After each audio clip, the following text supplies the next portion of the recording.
Nah, kira-kira dari keunggulan yang sudah Ibu sampaikan tadi, kira-kira terkait rancangan dari kurikulumnya itu seperti apa sih Ibu? Gitu. Baik, terima kasih. Bangku kuliah itu merupakan salah satu tempat yang paling utama untuk mengkaji keilmuan-keilmuan yang Keterampilan yang diharapkan yang dapat dikembangkan itu kira-kira apa Bu? Melihat di era sekarang seperti ini Bu ya. baik.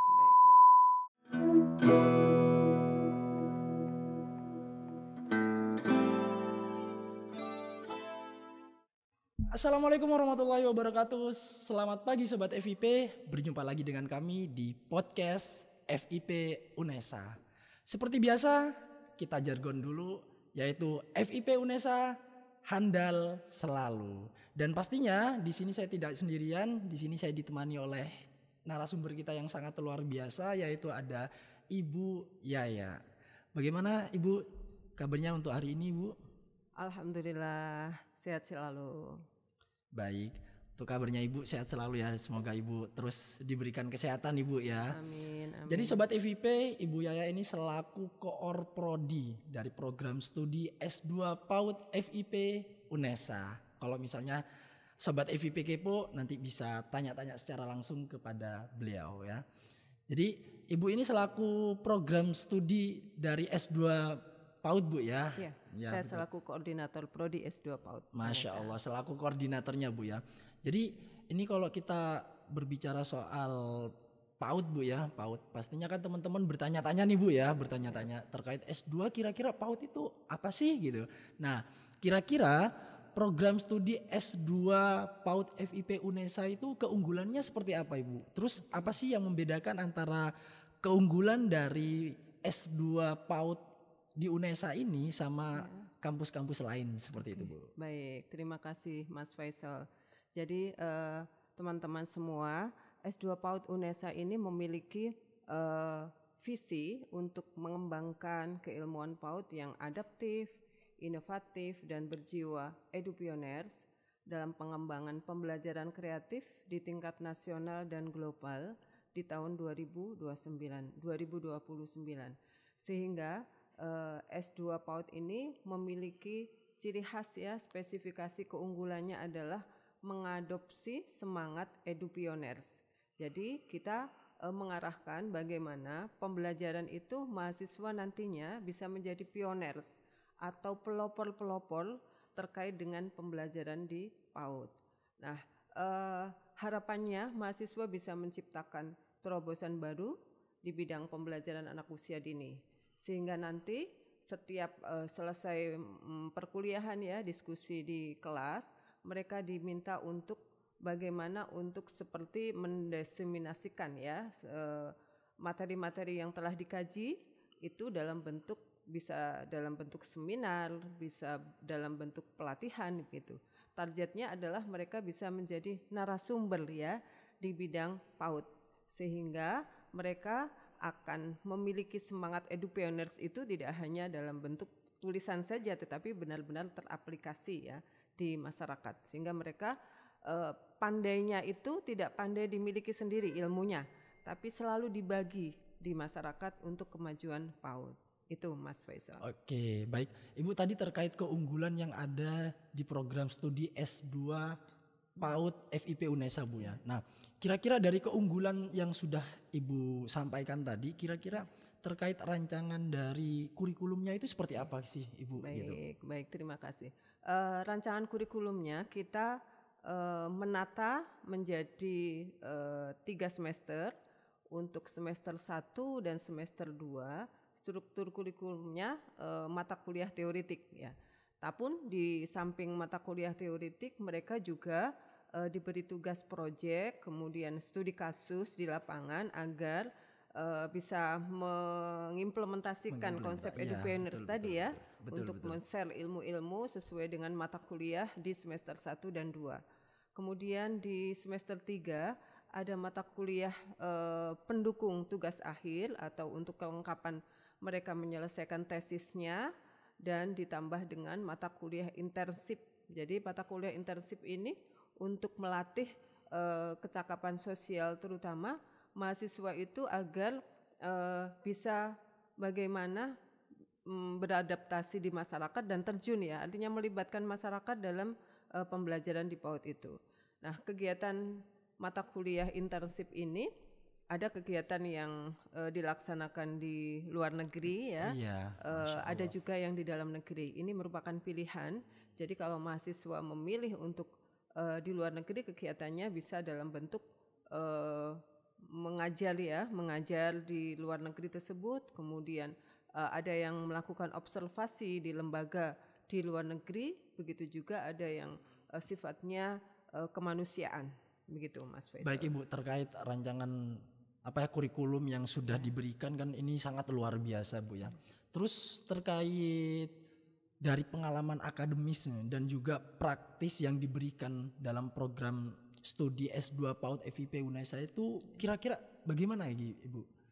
Oke, untuk pelaksanaan pembelajarannya di S2 PAUD UNESA itu menggunakan metode-metode terkini ya. Oh, iya. Jadi menerapkan project based learning dan case based learning. Nah, dalam pembelajaran yang kaitannya dengan case based, mahasiswa itu akan diberikan teoretik-teoretik yang didukung dengan kajian-kajian hasil artikel-artikel ilmiah ya yang dipublish di beberapa jurnal.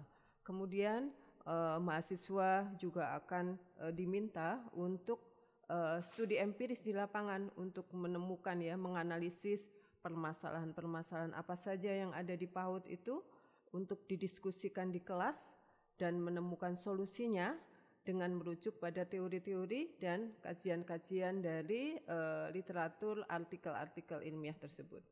Kemudian yang kedua, ketika metode menggunakan proyek, maka mahasiswa akan diberikan kesempatan untuk output mata kuliahnya itu ada produk-produk yang dihasilkan, misalnya ada buku, Iya, begitu iya. ya. Berarti juga ada produk-produk Bu ya. Ada video pembelajaran, ada apa istilahnya forum pelatihan yang diselenggarakan baik secara online maupun luring di masyarakat itu. Oh, iya. Jadi EduPioners itu selalu mengikuti ini sebagai Iya, ciri iya, iya. khasnya. Baik Ibu, tadi terkait pengalaman akademis dan praktisnya Bu ya. Terus kira-kira untuk program studi S2 PAUD itu mata kuliah yang harus diambil itu apa saja Bu? Dan bagaimana mata kuliah ini relevansi gitu dengan permasalahan pendidikan saat ini seperti itu Ibu? Baik, oke. Jadi kaitannya dengan mata kuliah ya. Iya. Nah, kalau kita berbicara kaitannya dengan industri, saat ini kan yang jadi populer itu industri ya. Industri betul industri, banget Ibu. kalau Ya. industri di dunia pendidikan itu adalah penyelenggaraan pendidikan. Ya. Nah, syaratnya kalau berbicara industri nih, Ya, berarti ya, harus betul. menguntungkan kan ya. Bagaimana caranya ketika menyelenggarakan sebuah lembaga PAUD itu harus menguntungkan, bisa bersaing ya, tidak ada saingannya di sekitarnya. Jadi harus bisa bersaing dengan yang PAUD-PAUD yang ada di sekitar. Karena itu yang harus dilakukan dalam mata kuliah itu, kita menyajikan beberapa mata kuliah semacam ini, misalnya pengembangan kurikulum pembelajaran. Maka di dalam pengembangan kurikulum itu mahasiswa diajarkan bagaimana mendesain sebuah kurikulum dan mendesain sebuah pembelajaran inovatif agar mahasiswa bisa nantinya ketika lulus itu menghasilkan metode-metode baru sehingga PAUD yang dikelola itu bisa bersaing di masyarakat. Ya, betul. Termasuk yang paling utama yang ini yang sangat menjadi minat jadi kemarin ketika saya menyampaikan kepada calon pendaftar itu mereka tertariknya dengan kuliah di S2 PAUD itu ada mata kuliah model dan desain pembelajaran, Mas Faisal ya.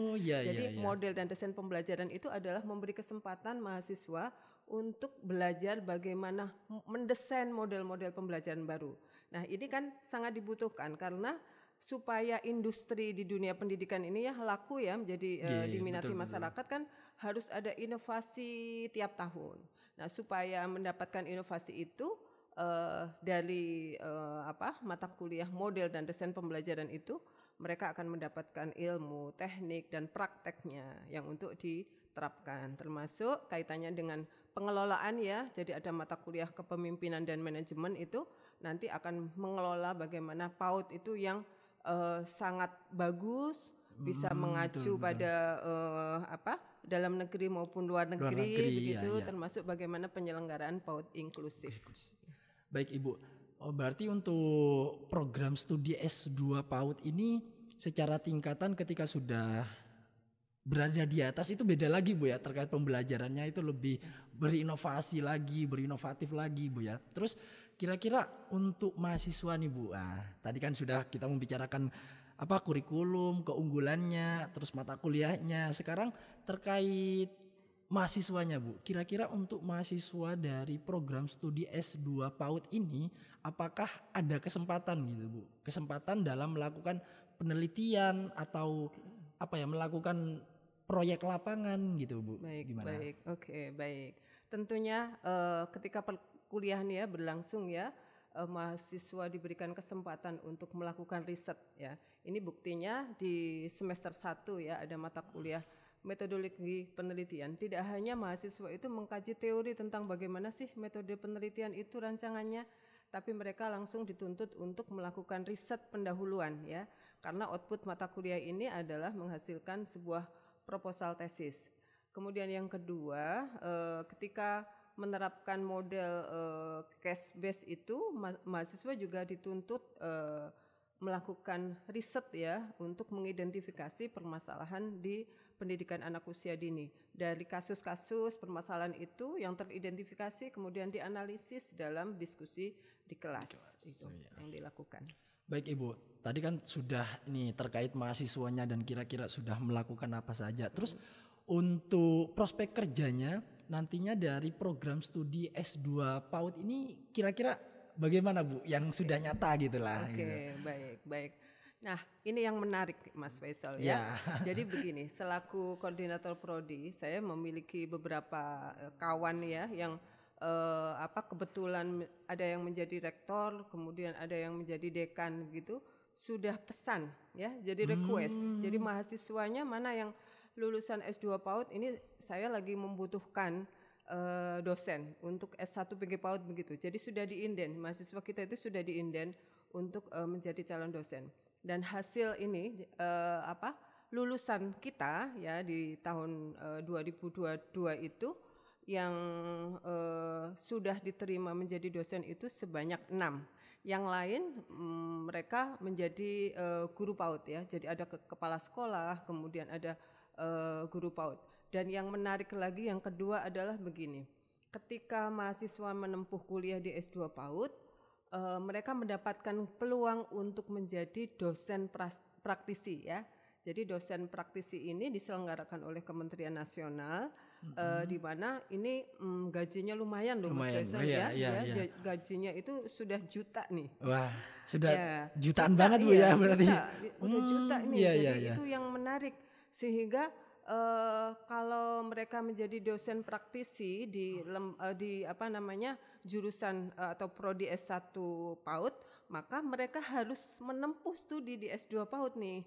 Kalau tidak menempuh studi kan sama dengan jeruk makan jeruk ya. S1 belajar S1. Jeruk makan jeruk ya, betul. Jadi Ibu. penting sekali ini prospeknya lulusan di S2 PAUD itu demikian, menjadi dosen secara resmi menjadi dosen kemudian menjadi dosen praktisi juga.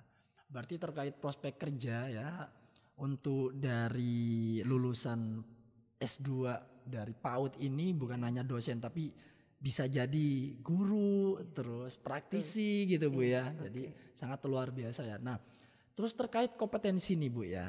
Kalau terkait kompetensi atau keterampilan yang diharapkan yang dapat dikembangkan itu kira-kira apa Bu melihat di era sekarang seperti ini Bu ya. Baik. Jadi kita di prodi S2 PAUD itu merancang profil lulusannya menjadi 3. Yang pertama kita mempersiapkan profil lulusan mahasiswa menjadi seorang dosen dan pendidik. Jadi pendidik itu ya pendidik di lembaga PAUD ya dan dosen. Kemudian yang kedua kita mempersiapkan untuk menjadi pengelola. Nah, dalam hal ini kompetensinya ya kalau menjadi pengelola berarti bisa bagaimana mengelola lembaga PAUD yang bisa mengadaptasi dengan perubahan-perubahan ya, baik itu perubahan terkait dengan kebijakan nasional, kemudian bagaimana terkait dengan inovasi yang ada di luar negeri, itu bisa diramu menjadi pengelola lembaga PAUD itu mendesain agar PAUD-nya itu benar-benar laku begitu ya. Nah, kemudian profil yang ketiga adalah sebagai peneliti. Nah, kalau mau lembaga PAUD-nya bisa bermutu, itu penelitian tidak boleh lepas ya. Jadi walaupun guru PAUD nih Mas Faisal, kemampuan peneliti sebagai peneliti itu juga harus dikuasai. Karena mereka harus bisa meneliti kira-kira manakah hal-hal yang kiranya menjadi permasalahan itu bisa diidentifikasi dan nanti ditemukan solusinya. Kalau dibiarkan aja maka ini akan menimbun ya, jadi permasalahan stagnan, PAUD-nya tidak berkembang dan akhirnya tidak diminati. Iya, betul. Jadi ini bekal yang kami persiapkan untuk lulusan di S2 PAUD. S2 PAUD berarti secara keterampilan maupun pengembangan itu sudah sangat-sangat ini Bu ya, sangat-sangat dilakukan lah gitu kan. Terus terkait ini Bu juga, apakah dari prodi ini itu menyediakan dukungan untuk pengembangan profesional atau sertifikasi tambahan Bu? Oke, siap.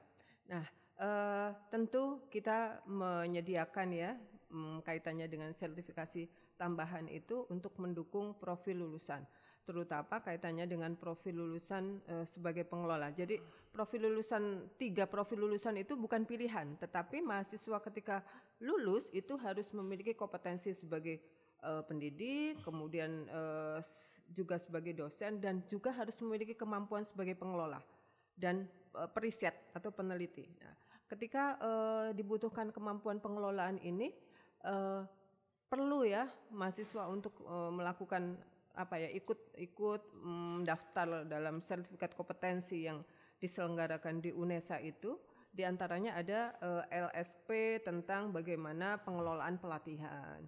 Kemudian ada LSP ya, lembaga sertifikasi di sini yang materinya tentang bagaimana pengelolaan asesmen. Karena itu memang mendukung dari profil lulusan kami Mas. Jadi sangat dibutuhkan itu. Betul.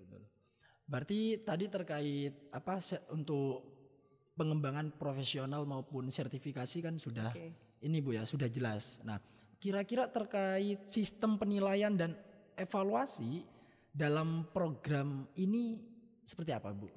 Baik. Nah, kaitan dengan sertifikat kompetensi itu memang tidak masuk dalam perkuliahan ya. Jadi itu di luar dari perkuliahan.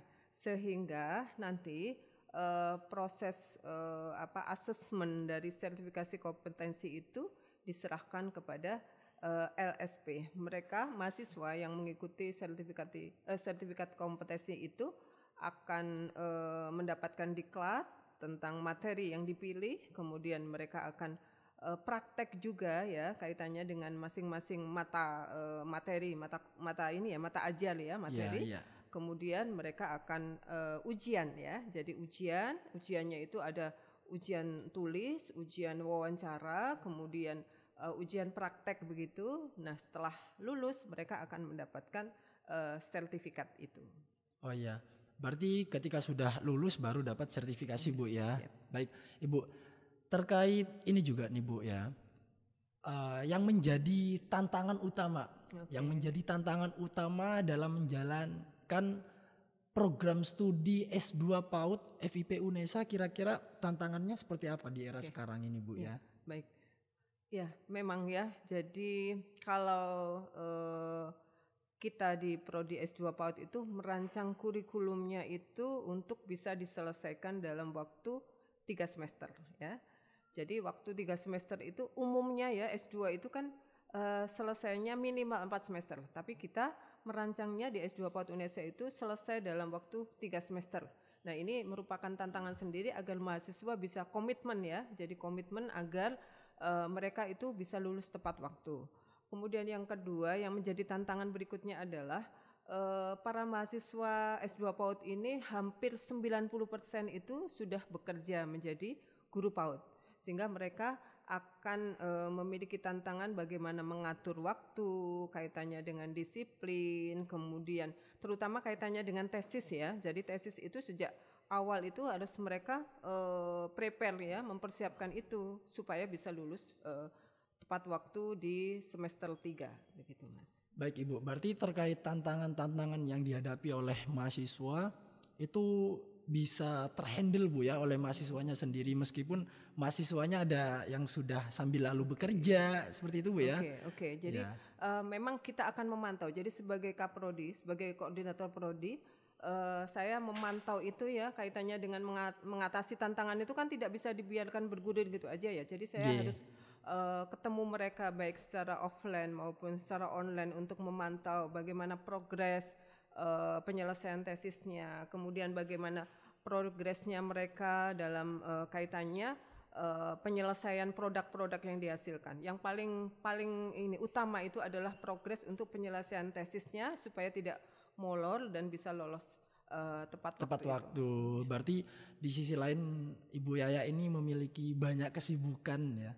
Tapi peduli banget terhadap mahasiswa S2 dari program studi PAUD ini Bu ya. Jadi tidak ingin mahasiswanya itu lulus nggak tepat waktu, terus ketika menghadapi masalah itu dibantu gitu Bu ya. Jadi ini sangat luar biasa dari Ibu Yaya. Mungkin ini Bu ya terkait saran nih buat sobat FIP yang ingin melanjutkan S2 di program studi PAUD FIP UNESA apa nih Bu ya? Baik. Atau motivasi buat mahasiswa-mahasiswa nih Bu ya? Iya, baik. Ya. Jadi para guru PAUD, para pecinta PAUD ya. Jadi saya mendapatkan informasi tentang ini, pentingnya ya bagaimana menempuh kuliah S2 itu. Beberapa waktu kemarin itu ada kebijakan baru, kalau nggak salah ini ya, ini mau digulirkan ini ya, bahwa PNS itu harus memiliki minimal ijazah S2, jadi harus kuliah S2. Nah, kalau para PNS ini berkecimpungnya di dunia PAUD ya, misalnya menjadi pengawas, penilai, kepala sekolah, guru, maka harapannya mereka segera menempuh kuliah di S2 PAUD karena keuntungannya juga cukup besar ya, di samping yang pertama adalah menjadi lebih confident ya. Jadi kalau memiliki gelar MPD itu kan lebih confident ya kalau mau berbicara di level misalnya di IGTKI, kemudian di Gugus gitu, lebih confident kalau memiliki gelar MPD. Bukan gelarnya yang membuat confident, tetapi karena keilmuannya itu sudah mendapatkan banyak keilmuan, kemudian berbagai diskusi, teori-teori, sehingga confident-nya itu karena penguasaan keilmuan PAUD sehingga berbicara kepada semua kalangan itu lebih percaya diri. Kemudian yang kedua, karena seperti yang saya sampaikan ke Mas Faisal tadi ya, jadi peluangnya menjadi dosen praktisi itu sangat besar. Nah, kalau tidak ditangkap peluang itu kan eman-eman ya. Iya, betul banget Ibu. Kalau sudah menempuh S2 PAUD itu salah satu sebagai prasyarat ya mendaftar ya. Kalau mendaftar di program untuk pelayanan pendaftaran sebagai dosen praktisi itu syaratnya harus terdaftar sebagai mahasiswa S2 ya, betul, S2 betul banget, PAUD Ibu. gitu kan, dipilih nanti seleksi. Kalau banyak yang S1 kemudian ada beberapa yang S2, maka yang dipilih pasti yang S2 ini. S2, iya, nah, makanya betul. Ini merupakan peluang besar yang harus ditangkap. Kemudian yang ketiga yang paling penting adalah kita harus memajukan pendidikan itu. Nah, supaya pendidikan maju maka semua SDM-nya itu harus terus belajar ya. Jadi belajar itu memang tidak harus di bangku kuliah, namun bangku kuliah itu merupakan salah satu tempat yang paling utama untuk mengkaji keilmuan-keilmuan. Yang dari keilmuan itu nanti bisa disaringkan ya di masyarakat agar semua lembaga PAUD di Indonesia itu menjadi lebih berkembang dan lebih bermutu dan berkualitas. Ya, betul sekali Bu ya. Jadi itulah motivasi ya buat para calon-calon S2 dari program studi PAUD. Jadi diharapkan untuk mahasiswa terutama di S1 nih sekarang, jangan lupa terus tingkatkan bidang keilmuannya, tingkatkan terus, dan mari kita sama-sama memajukan pendidikan terutama bagi pendidikan PAUD nih Bu ya. Jadi seperti itu, jangan lupa buat teman-teman yang sekarang masih mau lulus nih dari S1 PG PAUD, jangan lupa tetap lanjutkan secara pendidikan, jenjang pendidikannya di S2 program studi PAUD FIP UNESA. Ini Bu ya, tadi kita sudah ngobrol banyak dan pada akhirnya terkait program studi dari PAUD FIP UNESA ini kan sangat luar biasa. Program kerjanya sudah jelas, terkait rancangan dari kurikulum yang sudah disampaikan oleh Ibu Yaya itu sudah sangat-sangat jelas, dan terkait keterampilan pengembangan mahasiswa ditekankan, yang bagi mahasiswa S2 itu ditekankan tuh bagaimana berinovasi Bu ya. Terus berinovatif ya. Dan mungkin buat para sobat FIP yang kepo terkait program studi S2 PAUD bisa langsung cek informasinya di mana nih Bu ya buat sobat FIP ketika ini. Jadi kita punya website ya. Jadi kunjungi website S2 PAUD UNESA, kemudian bisa cek di IG S2 PAUD UNESA. Oh ya, bisa langsung cek di IG maupun di website dari PAUD FIP UNESA. Dan buat sobat FIP jangan lupa tetap subscribe dan like dari YouTube official FIP UNESA, karena segala informasi yang ada akan ditayangkan dan ditampilkan di podcast ini. Nah ini Bu sebagai penutup nih, mungkin kita jargon dulu ya, jargon dari FIP yaitu salam handal nih, supaya biar meningkatkan semangat dari sobat-sobat FIP nih Bu ya. Jadi kalau nanti saya bilang FIP UNESA handal selalu gitu Bu ya. Siap. Jadi mungkin kita mulai Bu ya. FIP UNESA handal selalu. Baik, terima kasih buat sobat FIP, jangan lupa like and comment untuk terkait podcast ini, dan insya Allah terkait informasi dari program S2 dari FIP UNESA akan selalu ditayangkan di setiap hari Rabu. Terima kasih, tetap jaga kesehatan, tetap jaga iman, dan tetap semangat dalam perkuliahan. Wassalamualaikum warahmatullahi wabarakatuh. Waalaikumsalam warahmatullahi wabarakatuh.